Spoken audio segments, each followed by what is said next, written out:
Why do mutual funds distribute capital gains to investors? Imagine you own a small business that buys and sells products. When you sell items at a profit, you might want to share those profits with your family.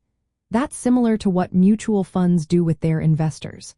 When a mutual fund sells securities like stocks or bonds at a profit, it has to share those profits with the people who invested in it. This process is called distributing capital gains. Mutual funds are required by tax laws to pass on these gains to investors. This is because they are considered pass-through entities. That means the fund itself doesn't pay taxes on the gains. Instead, the investors pay taxes on the gains they receive. This keeps the government from collecting taxes twice on the same profits. Here is how it works in simple terms.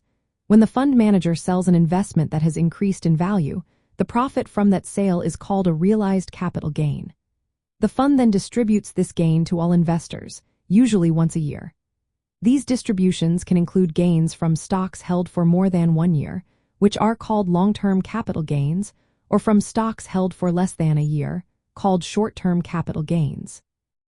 Long-term capital gains are taxed at lower rates, which can be 0%, 15%, or 20%, depending on the investor's income. Short-term gains are taxed at the same rate as ordinary income, which is usually higher. This means that if you receive a capital gains distribution, you might owe taxes on it, even if you reinvest that money into more shares of the fund. Fund managers sell securities for many reasons. They might rebalance the portfolio to keep it aligned with its goals, respond to changing market conditions, or take profits when a stock has reached a target price. These sales create capital gains that must be distributed to investors.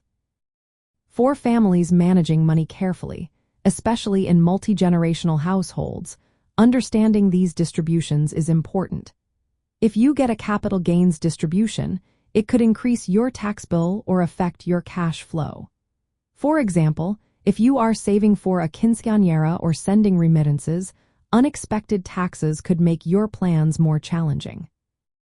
To manage this, families can choose to hold mutual funds in tax-advantaged accounts like individual retirement accounts or employer-sponsored retirement plans. These accounts allow your investments to grow without immediate tax consequences. You can also look for funds that are designed to be tax efficient, meaning they try to minimize capital gains distributions. Another tip is to plan ahead. If you know a distribution is coming, you can set aside some money to pay the taxes. This way, you won't be caught off guard. By understanding why mutual funds distribute capital gains, you can make smarter choices about your investments and keep your financial goals on track.